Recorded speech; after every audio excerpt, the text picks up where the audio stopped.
اور دنیا کے کام میں مصروف و مشغول ہو جائیں اور ہم ایک خوشی کے نام پہ عجیب و غریب دھندا چھیڑ دیں، تو یہ مسلمان کا شیوا نہیں۔ ہمارے اکابرین سلف صالحین جیسے آپ نے فرمایا، ان کی تو ہر رات شب برات ہوا کرتی تھی، ہر رات لیلۃ اللہ کی بارگاہ میں حاضری۔ اور دیکھیے کہ اس رات میں بھی تو لوگوں کی بخشش ہوتی ہے مسلمانوں کی، اور وہ جو جہنم جن کے لیے واجب ہو چکی تھی، اس حوالے سے نبی کریم صلی اللہ علیہ وسلم کا غالباً فرمان مبارکہ جی موجود بالکل۔ ہے۔ اور یہ بھی ایک مفہوم حدیث ہے جی کہ نبی پاک علیہ السلام نے فرمایا جتنے لوگوں کی پہلے بخشش ہو جاتی ہے نا اللہ، لیلۃ الجائزہ، اللہ اتنے لوگوں کی مزید بخشش فرماتا یعنی پورے رمضان المبارک میں جتنے لوگوں کی بخشش ہوئی ہے۔ ہاں جی، اتنے لوگوں کی اللہ تعالیٰ ایک شب میں بخشش فرما دیتا ہے۔ اللہ اکبر۔ اب وہ آپ اندازہ ہی نہیں لگا سکتے جو احادیث میں موجود ہے کہ اللہ تبارک و تعالیٰ لاکھوں کی تعداد عزیز میں، ایک حدیث میں 10 لاکھ کے اعتبار سے بھی لفظ موجود ہے۔ تو افطاری کے وقت جو ہے جب بندہ بخشش کی دعا مانگتا ہے اللہ تعالیٰ اس کی بخشش فرما دیتا ہے۔ کم از کم بھی یہ 3 کروڑ بنتے ہیں، کم از کم اگر کاؤنٹ بھی کریں ہم اپنا حساب لیں، بالکل ایسے ہی ورنہ تو اللہ کی بارگاہ میں تو اللہ کے ہاں تو کوئی تعداد نہیں ہے نا کہ وہ تو اتنا بخش رہا ہے۔ اللہ میں نے ایک روایت میں پڑھا حضرت موسیٰ علیہ السلام کے دور کے اندر یہ واقعہ رونما ہوا۔ حضرت موسیٰ علیہ السلام نے اللہ کی بارگاہ میں عرض کی، مولا کہ میں وہ بندہ دیکھنا چاہتا ہوں جو تیری بارگاہ میں مردود ہے۔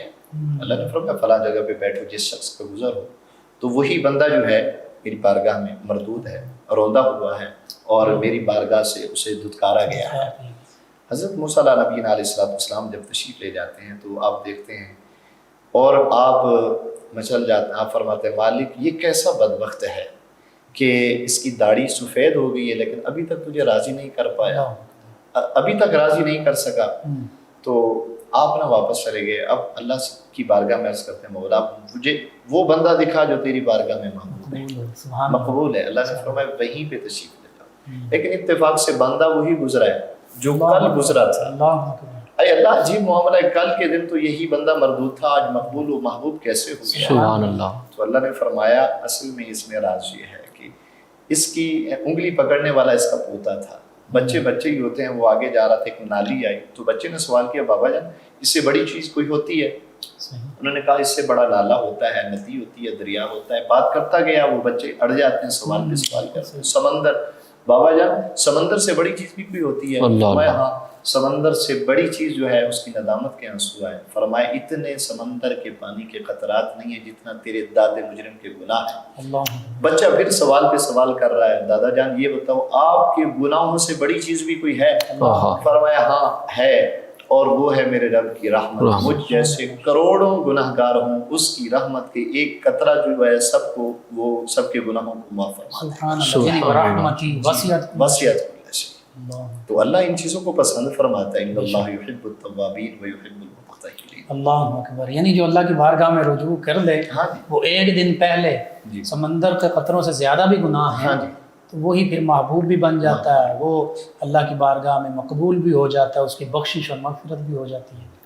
اللہ اکبر۔ ناظرین بہت خوبصورت گفتگو، اور حقیقت یہ کہ لیلۃ الجائزہ، چاند رات، عید الفطر کی رات، یہ بازاروں میں گھومنے کے لیے نہیں ہے، یہ وقت ضائع کرنے کے لیے نہیں ہے، اور یہ معاذ اللہ کہ یہ جانا کہ اب رمضان المبارک ختم ہو گیا تو اب گانے باجے بھی شروع کر دو اور اب دیگر معاملات بھی شروع کر دو، اس کے لیے نہیں ہے، بلکہ حقیقت میں یہ تمام راتوں کا نچوڑ ہے، رزلٹ ہے، نتیجہ ہے، کنکلیوژن ہے کہ اس میں مزید اگر رمضان المبارک میں کوئی کمی کوتاہی رہ گئی، دعائیں کریں، گڑگڑائیں، التجائیں کریں، اللہ کی بارگاہ میں رجوع کریں، توبۃ النصوح کریں، ایسی توبہ کہ جو آئندہ کے لیے نصیحت بن جائے اور دوبارہ وہ عمل نہ کر سکیں ہم، اس عمل سے ہی اللہ تعالیٰ ہمیں نجات عطا فرما دے، برے عمل سے۔ تو یہ تو اس لیے رات تھی، لیکن ہم نے کن کاموں میں گزارنا شروع کر دی، اس پر مزید کلام جاری رہے گا۔ ہمارے ساتھ موجود ہیں ہمارے مہمان ثنا خان جناب سید نوید حیدر شاہ کاظمی سیالوی صاحب، نبی محتشم صلی اللہ تعالیٰ علیہ وآلہ وصحبہ وبارک وسلم کی بارگاہ اقدس میں الہائے عقیدت پیش کریں گے۔ جی جناب سید نوید حیدر شاہ کاظمی صاحب۔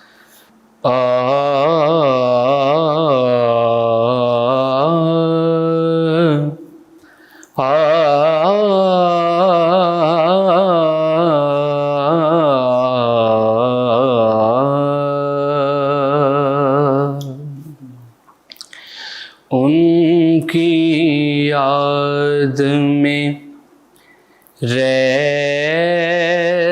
ہوں ان کی یاد میں رہتا ہوں اور مجھے کچھ کام نہیں ان کی یاد میں رہتا ہوں ان کی یاد میں رہتا ہوں اور مجھے کچھ کام نہیں سارے اچھے نام ہیں ان کے جی سارے اچھے نام ہیں ان کے جی میرا تو کوئی نام نہیں ان کی یاد کیسا ہے فکر صبح ہو شام نہیں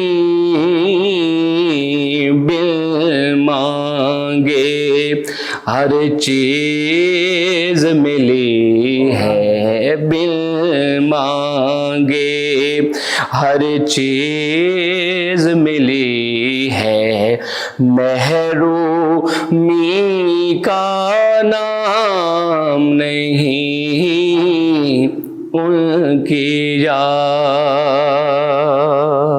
اور انتہائی خوبصورت اشعار ہے مفتی صاحب کہ صدقہ ان کی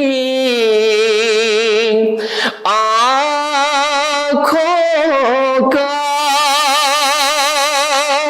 مستی سارے عالم کی یہ میں خانہ ایسا ہے یہ میں خانہ ایسا ہے جس میں شرط جام نہیں ان کی یاد. اور مقطع پیش خدمت ہے کہ میرے تڑپنے کی خالد ان کو خبر ہو جاتی ہے عرض میری سن لیتے ہیں وہ عرض میری سن لیتے ہیں وہ کوئی تڑپنا کام نہیں ان کی یاد میں رہتا ہوں ان کی یاد میں رہتا ہوں اور مجھے کچھ کام نہیں ان کی یاد. جزاک اللہ ماشاء اللہ بہت خوب. ناظرین 9 نیوز HD کے لائیو اسٹوڈیو سے رمضان مبارک کی اسپیشل ٹرانسمیشن صدائے رمضان آپ کی خدمت میں پیش کی جا رہی ہے. لیلۃ الجائزہ انعام و اکرام کی رات احتساب کی رات اور اللہ رب العزت کی رضا اور خوشنودی کی رات اگر ہم اس کو اللہ کی رضا اور خوشنودی کے کاموں میں گزاریں تو یہ بن سکتی ہے اور ہے.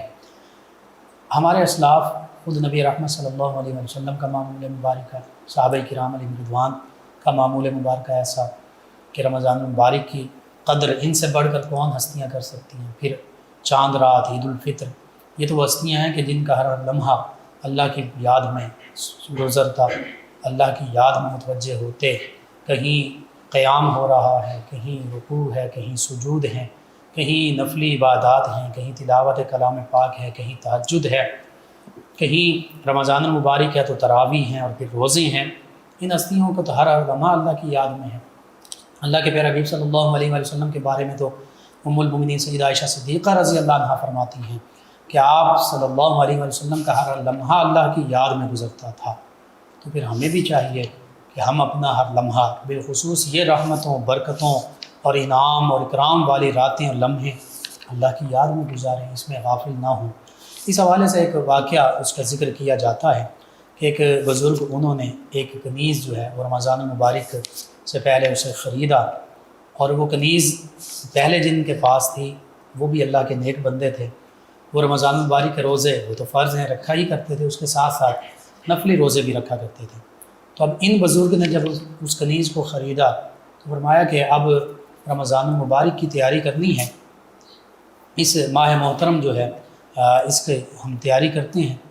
تو اس اللہ کی بندی نے کہا کہ میں پہلے جن کے پاس تھی، جو میرے آقا تھے، مالک تھے، ان کے ہاں تو پورا سال ہی رمضان رہتا تھا، یعنی رمضان المبارک کے علاوہ بھی نفلی روزوں کی کثرت ہوتی تھی، تو آپ کے ہاں کیا معاملہ ہے؟ تو انہوں نے فرمایا کہ بس ہم رمضان المبارک کے روزے یہ تو فرض ہیں رکھیں گے۔ تو اس دوران انہوں نے کہا اس اپنی کنیز سے کہ برتن پکڑو اور رمضان المبارک کی ضروری اشیاء کی خریداری کے لیے میرے ساتھ بازار چلو۔ اب وہ کنیز دیکھی، یہ بھی جان گئے کہ یہ اللہ کی نیک بندی ہے۔ اب اس کنیز کے مکالمے جو کہ اس کی معاملات کی گواہی دے رہے تھے کیا تھی؟ اس کنیز نے کہا کہ اے میرے آقا، میں تو ایسے لوگوں کے پاس تھی جن کا پورا زمانہ ہی گویا رمضان ہوا کرتا تھا، یعنی وہ لوگ رمضان المبارک کے علاوہ بھی، فرض روزوں کے علاوہ بھی نفلی روزے کثرت سے رکھا کرتے تھے۔ تو اس کی یہ بات سن کر یہ فرماتے ہیں بزرگ کہ میں نے اندازہ لگایا کہ یہ بھی اللہ کی نیک بندی ہے۔ تو فرماتے ہیں کہ میں نے پھر اس سے کہا کہ اب عید کی ضروری اشیاء جو ہیں وہ تو خریدنی ہیں، ان کے لیے میرے ساتھ بازار چلو۔ اب یہ لیلۃ الجائزہ کے حوالے سے بات ہو رہی ہے، چاند رات کے حوالے سے۔ تو وہ کہنے لگی کہ اے میرے آقا، عام لوگوں کی ضروریات خریدیں گے یا خاص لوگوں کی؟ تو یہ کہتے ہیں میں نے ان سے کہا کہ اپنی بات کی وضاحت کرو، تمہارے کہنے کا مطلب کیا ہے؟ تو وہ کہنے لگی عام لوگوں کی ضروریات تو عید کے مشہور کھانے، کپڑے، جوتے یہی ہوتے ہیں، جبکہ خاص لوگوں کی ضروریات مخلوق سے کنارہ کش ہو جانا اور عبادت کے لیے اللہ کی بارگاہ میں سرب و سجود ہو جانا، نوافل کے ذریعے اللہ کا تقرب پا لینا، قرب حاصل کرنا، اور اللہ کی بارگاہ میں عجز و انکساری کا توبہ اور ندامت کا اظہار کرنا ہے۔ فرماتے ہیں یہ سن کر میں نے کہا کہ میری مراد تو کھانے کی ضروری اشیاء، پہننے کی ضروری اشیاء ہیں، اور بالخصوص کھانے کا ذکر کیا۔ تو پھر اس نے پوچھا کون سا کھانا؟ وہ کھانا جو جسموں کی غذا ہے یا وہ کھانا جو دلوں کی غذا ہے؟ سبحان۔ فرماتے میں نے کہا اپنی بات کی وضاحت کر۔ تو وہ کہنے لگی جسموں کی غذا تو روٹی، سالن، دیگر سبزیاں، پھل فروٹ، یہ کھانا پینا ہے، جبکہ دلوں کی غذا گناہ چھوڑنا ہے اور اپنے عیوب دور کرنا ہے، اللہ کی بارگاہ میں حاضر ہونا ہے، محبوب حقیقی کے دیدار سے لطف اندوز ہونا ہے، اور مقصود کے حصول کے لیے اللہ کی بارگاہ میں حاضر ہو جانا ہے۔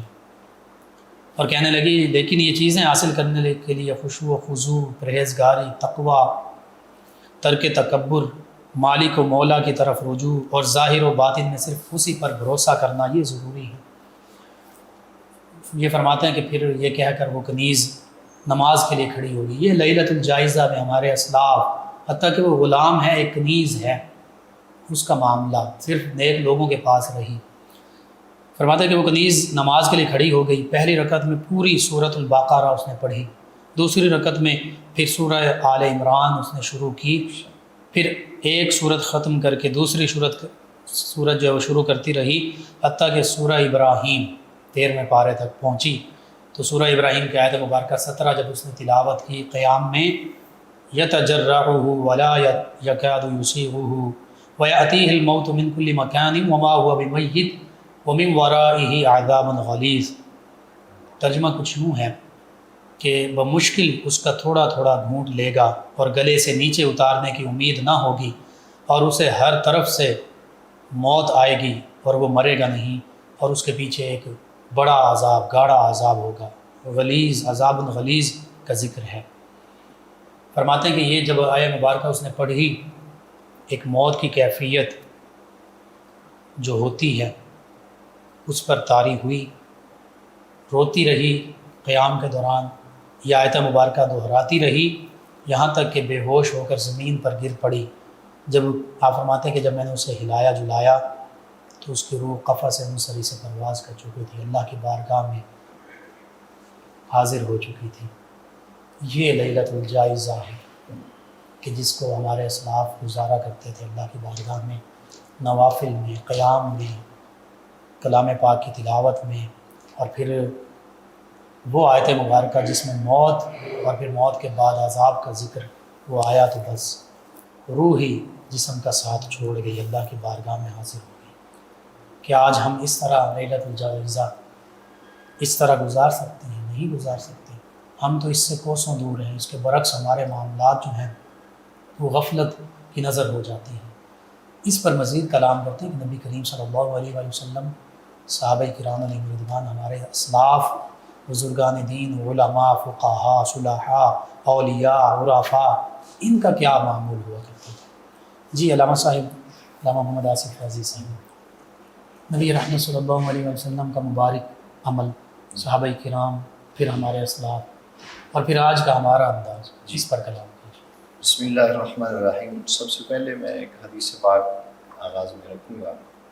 حضرت ابو امامہ رضی اللہ تعالیٰ عنہ اس حدیث پاک کے راوی ہیں۔ جی آپ فرماتے ہیں اسی لیلۃ الجائزہ کے متعلق نبی محترم صلی اللہ علیہ وسلم نے ارشاد فرمایا، من قام لیلۃ العیدین، جس نے قیام کیا، یعنی اس نے دنیا کے لہو و لعب سے ہٹ کر اس رات میں خوشی کا بھی اس کا یہی عمل تھا کہ وہ رات کو قیام کی حالت، اور اللہ کو راضی کر رہا ہے، اللہ کو خوش کر رہا ہے، اللہ کو خوش کرنے کے لیے۔ اور آگے حدیث میں لفظ بھی ہیں محتسبا للہ، سبحان اللہ، جس نے اللہ سے حصول ثواب کے لیے، سبحان اللہ، حصول نیکی کے لیے بے شک، اس نے یہ عمل شروع کیا، اس نے رات کو قیام میں گزارا، تو اس کا اجر کیا ہے؟ اس کا ایک بہترین اجر یہ ہے، لم یمت قلبہ، سبحان اللہ، اس بندے کا دل مردہ نہیں ہوگا، وہ مردہ دل نہیں ہوگا۔ سبحان اللہ، اس دن بھی یوم تموت القلوب، جس دن دل مردہ ہو جائیں گے، اس رات میں عبادت کرنے والے کا دل اس رات بھی مردہ، جب سب لوگوں کے دل مردہ ہو جائیں، جب یہ حدیث میں جو آ رہا ہے اللہ، یوم تموت القلوب، سبحان اللہ، جس دن لوگوں کے دل مردہ ہو جائیں گے، اس شخص کا دل مردہ نہیں ہوگا جس نے ان دو راتوں کو، اس حدیث میں بھی ان دونوں راتوں کا ذکر ہے، سبحان اللہ، یعنی عید الاضحیٰ کی رات اور عید الفطر، یعنی جس کو ہم چاند رات بولتے ہیں، جی، اس رات میں جس نے قیام کیا اور محتسبا للہ کی صورت ہے سبحان آگے، اللہ، یہ حال ہے آگے، کس حال میں؟ کہ اللہ سے حصول ثواب کی نیت سے، سبحان اللہ، اللہ کو راضی کرنے کی نیت سے سبحان اس نے یہ عمل اگر جاری کیا تو اللہ تبارک و تعالیٰ اس کو یہ اجر بھی عطا فرمائے گا، جیسے کہ پہلے میں نے عرض کیا جی، جنت کا واجب ہونا، سبحان اور اس حدیث میں آ رہا ہے کہ اللہ تبارک و تعالیٰ اس کے ساتھ یہ معاملہ فرمائے گا کہ اس کا دل مردہ نہیں ہو۔ یعنی روز معاشر جب اللہ کی بارگاہ میں لوگ مایوسی اور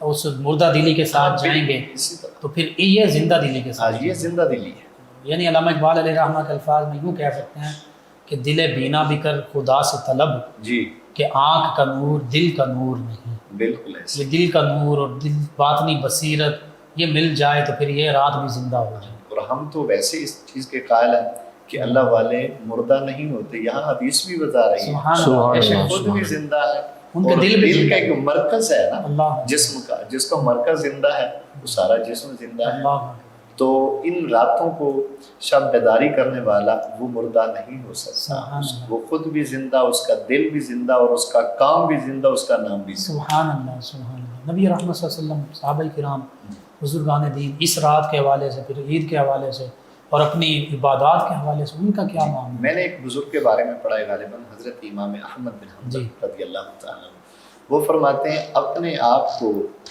فارغ کر لو رمضان کے لیے، اللہ، یعنی جو تم نے کام کرنا ہے وہ رمضان سے پہلے اگر تم نے کوئی شاپنگ کرنی ہے، اور ہمارا نظام جیسا کہ آپ نے فرمایا کہ آج کل کے حوالے سے اور ہمارے بزرگان دین کا طریقہ اور عمل کیا تھا تو ہمارے بزرگان دین وہ سب کام پہلے کر لیتے تھے، یہ مہینہ بالخصوص رب کو راضی کرنے کے لیے۔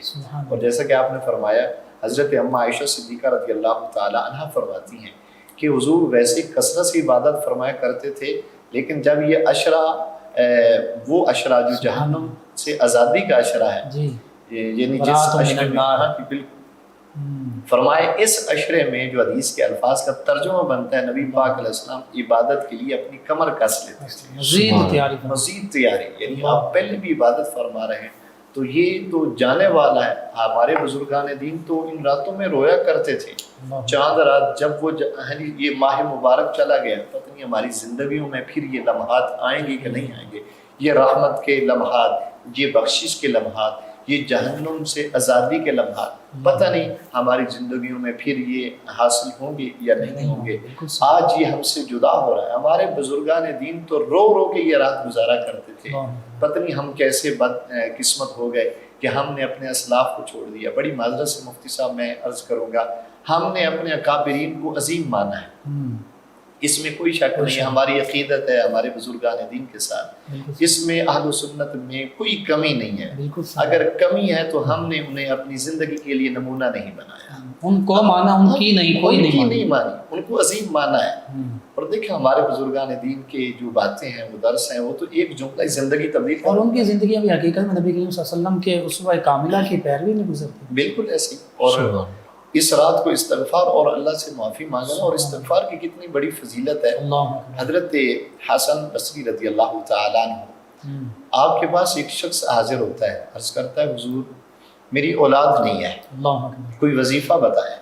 یہ آج کل کا کوئی پیر تو نہیں تھا نا، شیخ کامل تھے۔ شیخ کامل نے جواب دیا، فرمایا بیٹے استغفار۔ اور اکثر سلاسل طریقت آپ ہی تک پہنچتے ہوئے سیدنا علی مرتضیٰ تک پہنچتے، ہاں جی، تو فرمایا کہ استغفار کر۔ تھوڑی دیر کے بعد ایک اور شخص حاضر ہو جاتا ہے، حضور کہاں سالی ہے، دعا فرمائیں، اللہ تعالیٰ کرم فرمائے، رحم کی بارش فرمائے۔ تو آپ نے فرمایا سب لوگ استغفار کریں۔ ایک اور شخص حاضر ہو جاتا ہے، کہتا ہے حضور تنگ دستی ہے، مہربانی فرمائے کوئی وظیفہ، آپ نے فرمایا استغفار کریں۔ تو ایک ساتھ بیٹھنے والے بزرگ کہتے ہیں حضرت یہ کون سا عمل ہوا کہ جو بھی آنے والا ہے ہر ایک کا سوال مختلف ہے، حاجت مختلف ہے، لیکن وظیفہ آپ ایک ہی بتائے جا رہے ہیں۔ تو آپ نے فرمایا میں نے اپنی طرف سے نہیں بتایا، یہ قرآن سے بتایا۔ فرمایا میرا رب فرماتا ہے فَقُلْتُ اسْتَغْفِرُوا رَبَّكُمْ إِنَّهُ كَانَ غَفَّارًا يُرْسِلِ السَّمَاءَ عَلَيْكُمْ مِدْرَارًا وَيُمْدِدْكُمْ بِأَمْوَالٍ وَبَنِينَ۔ فرمایا اللہ تمہیں مال بھی دے گا، بارش بھی دے گا، اور اب تمہیں اولاد بھی عطا فرمائے۔ سبحان اللہ۔ تو اس رات تو ایک استغفار کی بدولت، ایک استغفار ہے، مسائل کتنے حل ہو رہے ہیں۔ تو ہم نے اپنے آپ کو خود مسائل میں داخل کر لیا ہے، بجائے اس کے کہ ہم ان سے نکلیں، اور نکلنا جو ممکن ہے وہ ان عبادات کے ساتھ اور رب سے استغفار کرنے کے ساتھ۔ اسی طرح یہ تو آیہ مبارکہ تھی اور حضرت حسن بصری رضی اللہ تعالیٰ عنہ کے حوالے سے بات تھی۔ اسی طرح ایک حدیث پاک بھی ہے، نبی پاک صلی اللہ علیہ وسلم ارشاد فرماتے ہیں، اور اس حدیث پاک کے راوی حضرت عبداللہ ابن عباس رضی سبحان اللہ، چچا زاد بھائی، اور ماہر امت ہے، ماہر عالم ہے سرکار کی امت کا، بالکل صحیح، اور دعاؤں سے نوازا کر، اور یہ رأس المفسرین بھی نہیں کہہ سکتے، یعنی جہاں حکمت علم کے لیے جن کے متعلق سرکار دعائیں فرمائیں، ترجمان القرآن کہہ سکتے ہیں۔ حضرت عبداللہ ابن عباس رضی اللہ تعالیٰ عنہ فرماتے ہیں نبی پاک صلی اللہ علیہ وسلم نے ارشاد فرمایا من لازم الاستغفار، جس نے استغفار کو لازم قرار دیا، اپنے آپ پہ لازم کر دیا کہ ہر روز میں نے اس کے لیے وقت نکالنا ہے جیسے اور کاموں کے لیے، وَجَعَلَ اللَّهُ مِن كُلِّ ضِيقٍ مَخْرَجًا، اللہ اس کو مشکل سے مشکل جگہ سے بھی نکال دے گا، آسانی کی طرف نکال دے گا، اور من کل ہم فرجا، فرمایا اللہ اس کو اس سے ہر غم کو دور فرما دے گا۔ اور جو آخری بات ہے آگے حدیث میں لفظ ہیں رَزَقَهُ مِنْ حَيْثُ لَا يَحْتَسِبُ، اللہ اسے وہاں سے رزق عطا فرمائے گا جہاں سے اسے وہم و گمان بھی نہیں ہوگا، جہاں سے وہ سوچے گا ہی نہیں۔ دیکھیں یہ ہمارا سارا معاشرہ اس میں حل ہو سکتا ہے، ہم اگر ان چیزوں کو اپنے آپ پہ لاگو کر لیں، لازم پکڑ لیں، ہمارے یہ مشکلات میں آسانی ہو سکتی ہے۔ اور اسی طرح جو آج کل ایک پرفتن دور ہے، ہر گھر میں ہر فرد میں غم ہی غم نظر آتے ہیں، پریشانیاں ہیں، تو ان چیزوں سے، اور دوسرا اگر معاشی حالات بہتر کرنے ہیں تو اس کا بھی واحد حل یہی ہے کہ تم استغفار کو لازم پکڑو. یہ نہ ہو کہ آج تم نے رب سے رزق مانگنا تھا، رب سے تم نے اپنے غموں سے نجات چاہنی تھی، بجائے اس کے کہ تم آج ایک لہو و لعب میں، گناہ میں اور فسق و فجور میں رات گزار دو. یہ لمحات ضائع کرنے والے نہیں ہیں.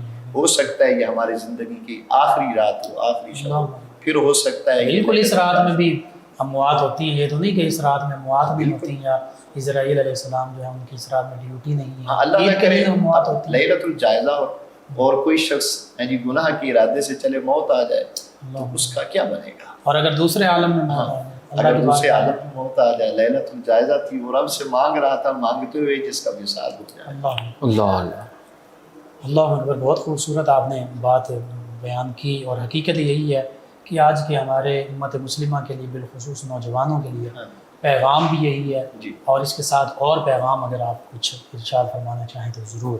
آج کے ہمارے نوجوان نسل کے لیے رمضان المبارک سے اور لیلۃ الجائزہ سے کیا پیغام؟ ہاں جی، میرا پیغام سب سے اہم پیغام یہی ہے کہ جیسے ہم نے حضور کو عظیم مانا ہے، آپ کے اعمال کو بھی عظیم مان کے اپنی زندگیوں میں لے آئیں. سبحان اللہ. سرکار کے صحابہ کے اعمال کو اپنی زندگیوں میں لے آئیں. صحابہ، تابعین، تبع تابعین، بزرگان دین، ائمہ مجتہدین، یہ سارے بزرگان دین. دیکھیں نا، ہمارے بزرگوں نے ایک ایک جملے میں ایسے موتی پرو دیے ہیں کہ بندہ حیران رہ جاتا ہے. اور یہ حضور داتا علی حجویری علیہ رحمہ کی طرف بھی منسوب ہے، اور یہ حضور حضرت مولا علی کرم اللہ وجہ الکریم کی طرف بھی منسوب ہے. اب فرماتے ہیں کہ تم آئے تھے تو دنیا جشن منا رہی تھی، خوشیاں منا رہی تھی. ایسے اعمال کر کے جاؤ کہ دنیا رو رہی ہو، تم مسکرا رہے. اللہ اللہ اللہ. مشہور بات ہے نا، واقعہ حضرت بلال حبشی رضی اللہ عنہ. آپ بھی آخری وقت میں مسکرا رہے تھے. اہل خانہ، اعزہ، اقربا وہ سوال کرتے ہیں، حضور یہ مسکرانے کا وقت نہیں ہے، ہنسنے کا وقت نہیں ہے. فرمایا میرے لیے ہنسنے کا وقت ہے، میرے لیے مسکرانے کا وقت ہے، کیونکہ میں اپنے حبیب سے ملاقات کرتا ہوں. تو اس طرح مطمئن ہو کر زندگی بسر کرو، اور اس اطمینان سے اس دنیا سے رخصت ہو کہ پھر دنیا یاد رکھے کہ کسی کا وصال ہوا ہے. حضرت امام اہل سنت مجدد دین و ملت الشاہ امام احمد رضا خان فاضل بریلوی رحمۃ اللہ تعالی علیہ، آپ کا وصال ہو رہا تھا. دیکھیں کیسا اطمینان تھا آخری وقت، کیسا اطمینان تھا اعلیٰ حضرت علیہ رحمۃ کا. ہم نے اعلیٰ حضرت کو ایسے اعلیٰ حضرت نہیں مانا. بالکل صحیح. ٹھیک ہے نا جی. تو اعلیٰ حضرت علیہ رحمۃ کا وصال ہو رہا ہے. مولانا امجد صاحب علیہ رحمۃ، آپ فرماتے حضور مسئلہ نہیں ملا، ایک مسئلہ ذمہ لگا تھا وہ نہیں مل رہا، تو پاؤں سے جان نکل گئی ہے. میرے امام فرماتے ہیں فلاں جگہ پہ فلاں کتاب پڑھی ہے، اس کے فلاں صفحہ پر یہ مسئلہ دین کا موجود ہے. ایسی اطمینان والی زندگی. تو ان لمحات میں یہ عظیم پیغام ہوگا. نبی رحمت صلی اللہ علیہ وسلم کے عشق کا پیکر، ہاں وہی تو ایمان ہے. حضور کے ساتھ سچی محبت، سچا محب وہی ہوتا ہے جو اپنے محبوب کی اداؤں کو بھی اپناتا ہے. تو ہم اپنے اکابرین، سلف الصالحین، بزرگان دین کے جو معمولات ہیں ان کو لے کر چلیں، صرف بات نعرے سے نہیں بنے. یہ عظیم میسج اور پیغام. اور علامہ صاحب آپ نے بھی دیکھا ہوگا، ہم نے بھی دیکھا ہے، علماء اور صلحاء اور جن نیک لوگ، حقیقی مومن جب اس دنیا سے جاتے ہیں ان کے لبوں پر مسکراہٹ ہی ہوتی ہے. اور علامہ اقبال علیہ رحمہ نے تو غالباً اپنے شعر میں بھی اس کا ذکر کیا تھا کہ جب تم مرد مومن کو اس دنیا سے رخصت ہوتے دیکھو گے تو اس کے لبوں پر مسکراہٹ ہوگی. جی. اور اگر ہم چاہتے ہیں کہ ہمارے بھی مرنے وقت ہمارے لبوں پر مسکراہٹ ہو تو پھر نبی کریم صلی اللہ علیہ وسلم سے محبت اور اسی محبت کے تقاضے کے طور پر ان لمحات کو آسان انداز میں گزاریں. یعنی ان معمول محب کامل تو وہی ہوتا ہے جو اپنے محبوب کی ادا ہر بات کو مانتا ہے، عمل کرتا ہے. سبحان اللہ. یہ ناظرین سامعین، بہت خوبصورت گفتگو اور خلاصہ کلام یہی ہے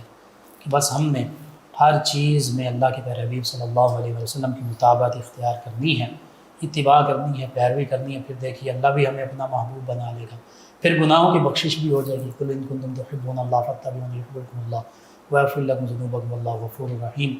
اللہ تعالی ہمیں یہ لیلۃ الجائزہ کی آج کی رات آسان انداز کے ساتھ عبادات میں، اللہ کی بارگاہ میں رجوع کرنے میں، توبہ میں گزارنے کی توفیق عطا فرمائے. آمین. جی ناظرین و سامعین، 9 نیوز HD کے لائیو اسٹوڈیو سے رمضان المبارک کی اسپیشل ٹرانسمیشن کا یہ آج کا پروگرام اختتام پذیر ہوتا ہے. اپنے میزبان محمد لقمان رضا، ہمارے معزز مہمان اور ہماری ٹیم کو اجازت دیجیے. اللہ نگہبان. آخر میں ہمارے مہمان ثنا خان جناب سید نوید حیدر شاہ کاظمی سیالوی صاحب آقا کریم رؤوف الرحیم علیہ الصلاۃ والتسلیم کی بارگاہ ناز میں مدحت سرائی کریں گے. جی جناب سید نوید حیدر شاہ صاحب. جی مفتی صاحب، ایک انتہائی خوبصورت کلام جی جو کہ اللہ کریم کی بارگاہ میں ایک دعا بھی ہے، اور خوبصورت رات میں رسول کائنات کی بارگاہ میں بھی اللہ تعالیٰ کو دعا ہے. جی تو چند اشعار جی جی. نعت رسول مقبول صلی اللہ علیہ وسلم.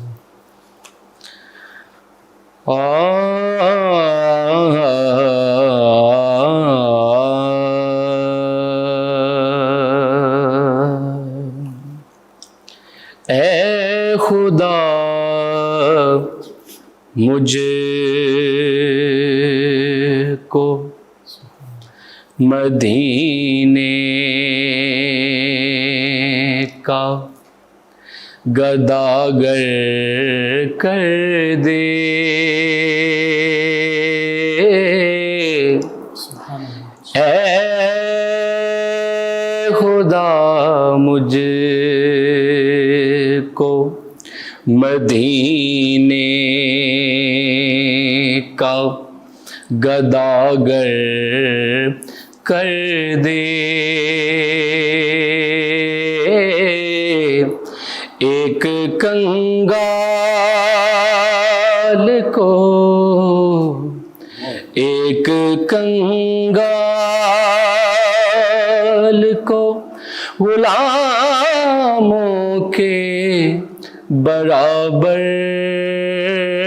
کر دے. اے خدا مجھے کو جب بھی میں چاہوں مدینے کی زیارت کر لوں. جب بھی میں چاہوں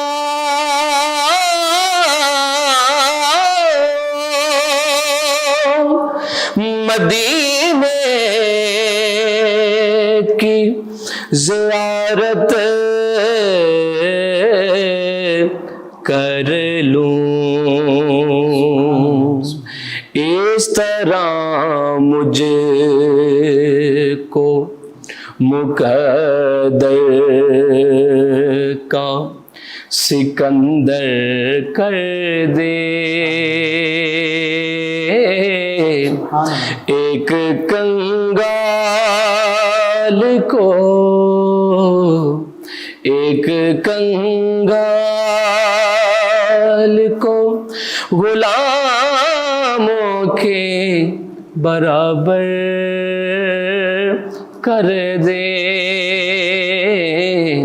اے خدا مجھ کو باغ طیبہ کی ہوائیں میری قسمت میں بھی لکھ. باغ طیبہ کی ہوائیں میری قسمت میں بھی لکھ. میری قسمت کے شجر کو بھی ثمرور کر دے. ایک کنگال کو ایک کنگال کو غلاموں کے برابر کر دے. اے خدا مجھ کو میرے بہرات خیالوں کو عطا کر مفہوم. میرے بہرات خیالوں کو